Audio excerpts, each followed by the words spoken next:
Rahmawati. Saya mahasiswa PBG dalam jabatan kategori 2 tahun 2022 dari Universitas Negeri Manado. Saya berasal dari Kabupaten Cilacap. Saya mengajar di SD Negeri Kedaung 05 Kroya. Saya sudah melaksanakan ujian komprehensif. Saya akan menampilkan video rekaman ketika saya melakukan ujian komprehensif bersama dua dosen penguji. Selamat menyaksikan. Terima kasih. Terima kasih.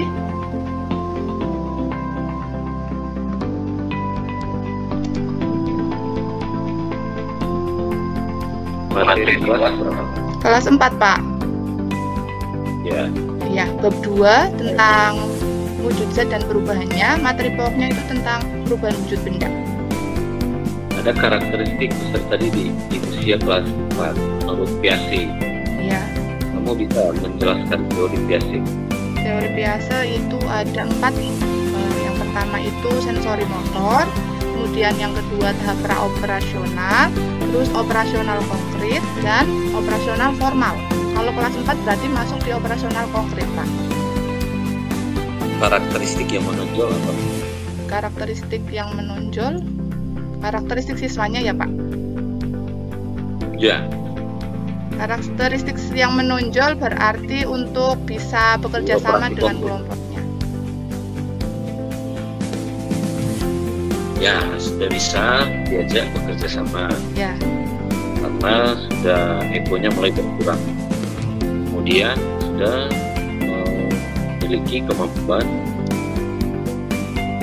konservasi. Ada 6 macam konservasi menurut Piaget. Kamu bisa jelaskan? Konservasi. Baru dengar, Pak. Konservasi. Yang C1 sampai C6 apa, Pak? Oke. Ada konservasi panjang. Konservasi. Panjang. Belum tahu, Pak. Belajar ya? Iya, ya, Pak. Siap. Saya tadi belajarnya tentang itu yang 4 tahapan perkembangan. Hanya itu kamu kuasai? Yang tentang Piaget, iya saya bacanya tentang itu tadi. Teori Piaget yang tentang 4 tahap perkembangan kognitif siswa. Ada 4 tahap. Oke, kamu pakai model apa? Model pembelajarannya problem based learning, Model pembelajaran Pak. Apa ya? Problem based learning.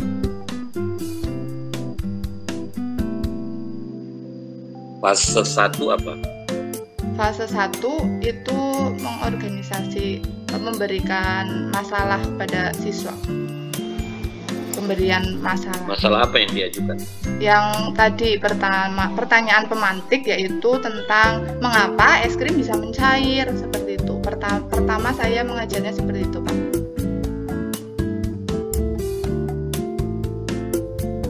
Masalah itu ada di LKPD? LKPD tidak, Pak. Kalau LKPD-nya tadi secara berkelompok itu langsung petunjuknya melakukan percobaan, 4 percobaan, menguap, mengembun, seperti itu, Pak. Pak, boleh. Dalam penyusunan bahan ajar itu ada persyaratan, ada rambu-rambunya. Apa saja persyaratan? Syarat bahan ajar ada tujuan bahan ajar itu apa, kemudian kelas berapa, kemudian materinya itu tentang apa, mata pelajaran apa, kemudian harus disesuaikan dengan karakteristik peserta didik.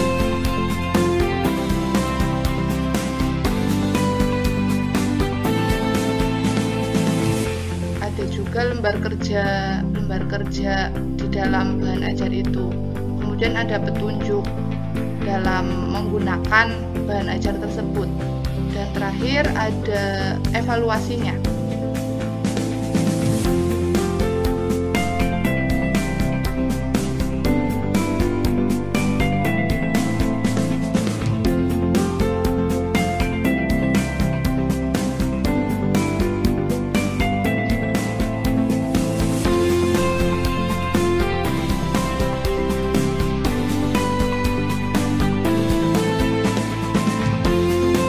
Yang pertama harus membuat problem.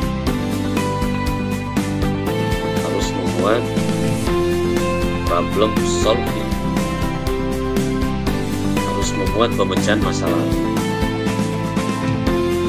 Materi dikemas dalam bentuk masalah, tidak dalam bentuk yang sudah jadi, siap disuap. Berarti saya kurang tepat Pak dalam membuat bahan ajar. Ada problem. Oh iya.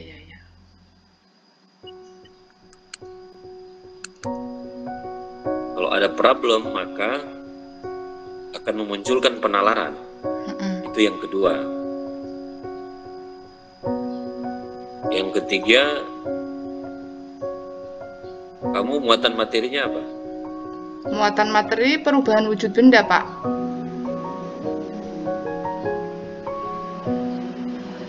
Perubahan wujud Benda. benda. Ya. Itu apa? IPA bahasa Indonesia? IPAS Pak. Kurikulum Merdeka sekarang IPA sama IPS digabung jadi satu, namanya IPAS. Jadi sebenarnya menurut saya sih kalau di buku IPAS itu Jadi di depan itu ada pelajaran IPA, nanti di belakang ada pelajaran IPS. Jadi menurut saya sebenarnya masih terpisah, tapi cuma judulnya dijadikan satu, IPAS Pak. iya, tapi yang peralihan itu dari IPA ke IPS begitu tuh. Kalau di buku tidak ada Pak, jadi dipisah. Misal bab 1 tentang apa, itu IPA, masih IPA semua Pak utuh. Kemudian bab 2 ini kan saya mengangkatnya bab 2. Iya, itu tentang Kamu ambil bab berapa? Bab 2, wujud zat dan perubahannya Pak. Iya. Ya, Materinya perubahan wujud benda. kamu kaitkan dengan dunia nyata peserta didik. Ada. Ya, ada Pak. Kalau itu yang dilakukan, maka ada standar ketiga, koneksi namanya. Oh iya. Yang keempat, standar representasi, penyajian. Penyajian kamu menggunakan apa saja? Penyajiannya ada PowerPoint, ada video pembelajaran, kemudian ada alat peraganya yang nyata. Di bahan ajar maksudnya? Oh, di bahan ajarnya saya cuma membuatnya tulisan Pak, sama gambar sedikit. Tulisan boleh, Iya. gambar boleh, bagan boleh, tabel boleh. Ya Pak. Jadi itu. Kemudian lembar evaluasi, lembar penilaian. Ada persyaratan dalam apa saja? Ada 5. Lembar evaluasi, syaratnya itu ada tujuan penilaian itu untuk apa, kemudian memilih bentuk penilaiannya mau seperti apa, kemudian teknik yang digunakan mau apa, teknik penilaiannya, kemudian nanti membuat kisi-kisi soal, kemudian terakhir itu menguji instrumen tersebut, menguji soal tersebut. Coba ditampilkan lembar evaluasi. Ya Pak.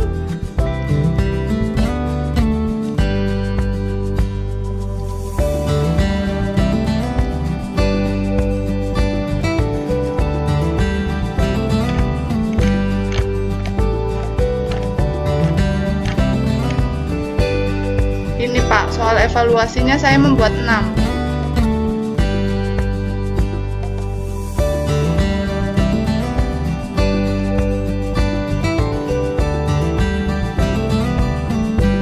Perintahnya apa? Perintahnya pasangkan gambar dengan peristiwa perubahan wujud benda di samping. Ini gambarnya. Ini kelas berapa? Kelas 4 Pak. Pasangkan. Iya. Ini menjawab tujuan pembelajaran nomor berapa? Tujuan pembelajarannya itu kan ada 2 Pak. Yang pertama menganalisis perubahan wujud benda, kemudian yang kedua membuktikan perubahan wujud benda. Berarti ini masih ke yang 1 Pak. Tujuan pembelajaran yang 1. Analisis. Iya. Iya, jadi harus sinkron dengan tujuan pembelajaran. Dan pembelajaran berbasis HOTS, maka penilaian juga harus berbasis HOTS. Itu yang pertama. Kedua, membuat soal divergen, soal terbuka. Apa artinya? Soal terbuka berarti memungkinkan jawaban ya Pak, tidak harus satu. Kalau ini berarti tidak diverben ya Pak.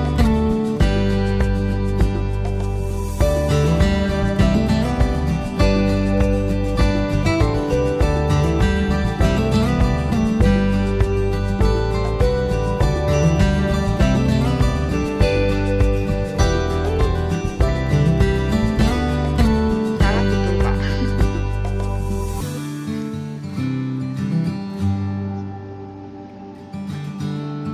Ada soal realistik berkaitan dengan dunia nyata peserta didik. Iya. Ada. Soalnya ini ya realistik Pak. Es batu itu kan anak-anak sering menjumpai. Kemudian embun. Iya. Tapi kalau salju ini memang tidak pernah Pak, di sini belum pernah menjumpai. Kemudian lilin, kapur barus, Tidak sama realistik yang salju. gimana Pak? Yang Mana salju, yang tidak realistik? Yang salju Pak, karena belum pernah melihat salju secara nyata.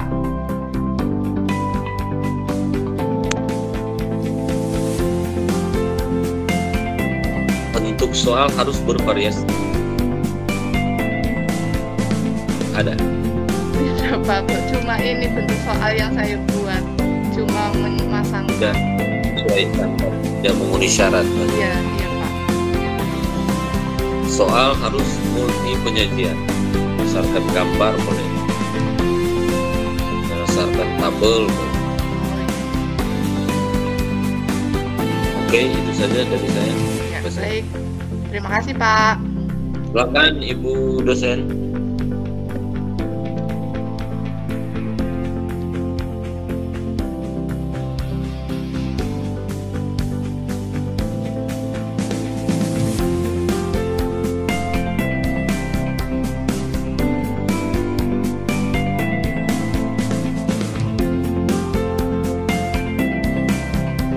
Selamat sore Ibu.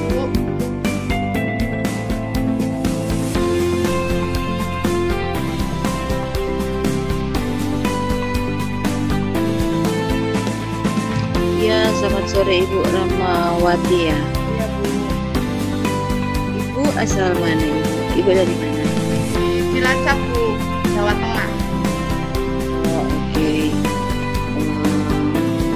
Ibu coba Ibu jelaskan masalah pembelajaran yang telah Ibu identifikasi atau temui. Kemudian bagaimana cara Ibu mengidentifikasi masalah tersebut, mengeksplorasi, kemudian bagaimana menentukan akar masalahnya dan penyebab masalah, bagaimana mengeksplorasi solusi dari masalah yang telah diidentifikasi, dan bagaimana Ibu melakukan analisis alternatif solusinya. Silakan Ibu jelaskan. Ya, terima kasih Bu. Baik, jadi pada awal pertama itu melakukan identifikasi masalah, itu saya mengamati, kemudian ada juga membuat wawancara. Jadi saya mewawancarai, ada guru kelas 5 yang saya wawancarai, kemudian saya mewawancarai juga kepala sekolah, kemudian mewawancarai juga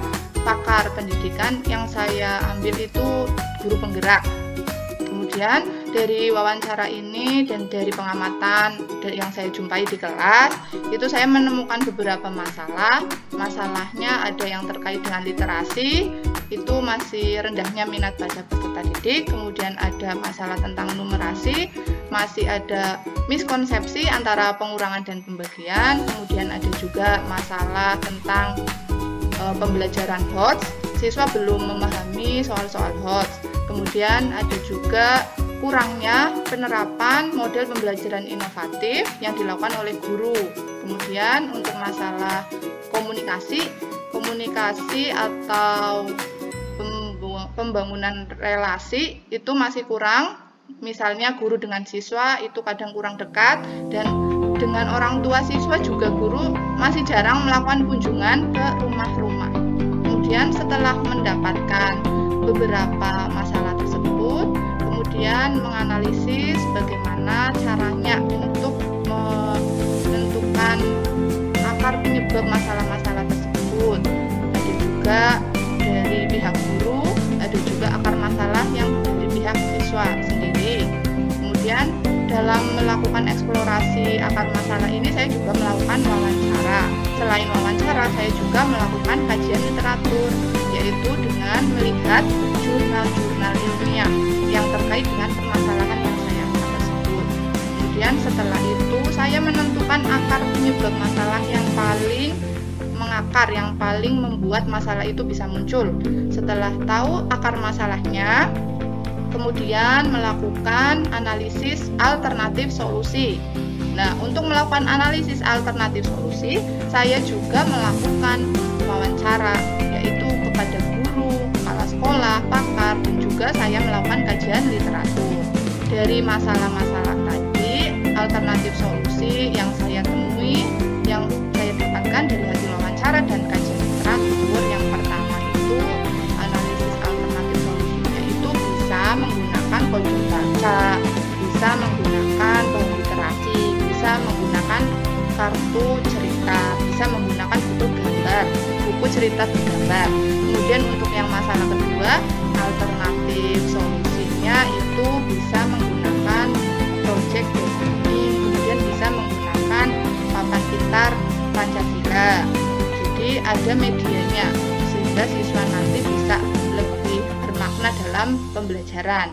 Selain itu ada juga penggunaan video, ada juga penggunaan teknologi dalam pembelajaran, karena guru-guru di sekolah saya itu memang masih jarang menggunakan teknologi dalam pembelajaran. Misalnya dalam mengajar di kelas itu hanya paling cuma ceramah, tidak membuat PowerPoint ataupun menampilkan video-video. Masih jarang guru yang seperti itu karena terbatasnya sarana prasarana, karena yang untuk mempresentasikan itu cuma ada satu, jadi harus gantian.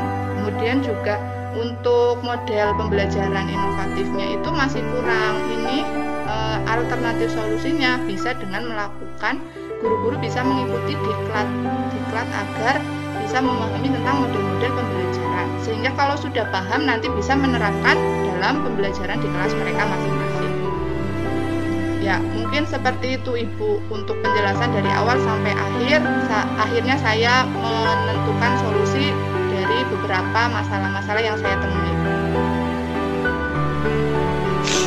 Oke, sudah cukup dari saya Ibu. Ya, semoga sukses ya, lanjut ke tahap PPL berikutnya. Ya, amin.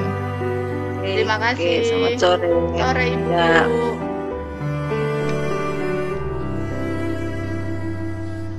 Bu Cil, saya keluar room atau bagaimana?